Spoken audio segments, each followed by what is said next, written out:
For years, humanoid robotics faced a gap between lab potential and real-world failure. In one environment, they struggled navigating simple obstacle courses. In the other, they were beginning to operate on live assembly lines, managing moving parts and human traffic with precision.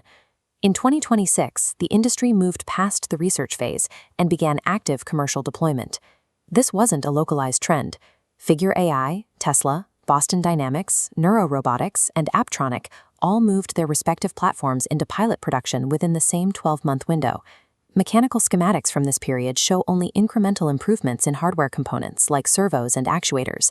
The shift was driven by a re-architecture of the software layer, specifically the integration of world foundation models and digital twins. This chart shows the result, a 30 to 60% increase in zero-shot generalization.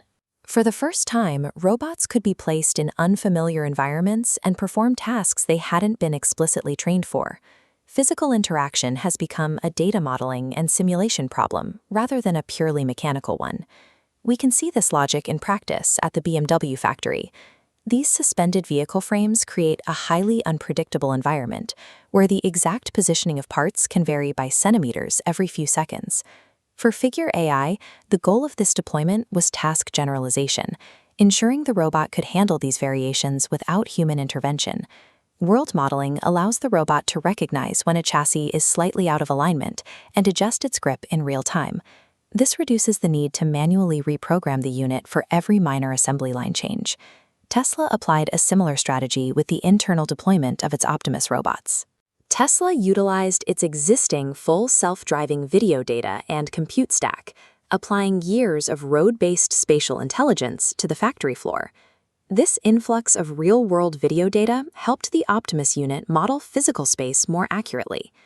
The 2026 Electric Atlas from Boston Dynamics represents a different hardware philosophy.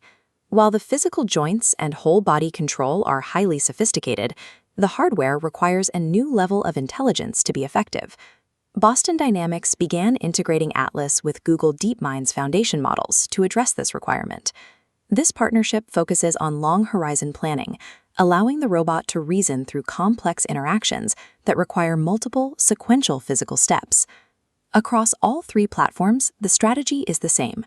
Rely on massive data ingestion and generalized modeling to handle the unpredictability of a real factory. However, training these models in the physical world is impractical. A single error can result in broken hardware and safety risks on the factory floor.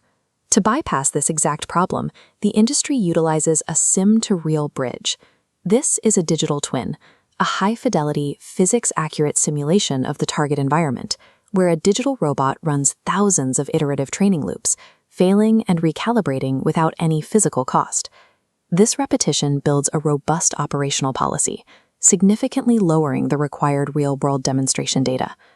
The simulation acts as a mandatory safety filter, ensuring the AI can handle the environment before it touches a physical unit. Without this pipeline, deploying autonomous systems would be too slow and too expensive to be commercially viable.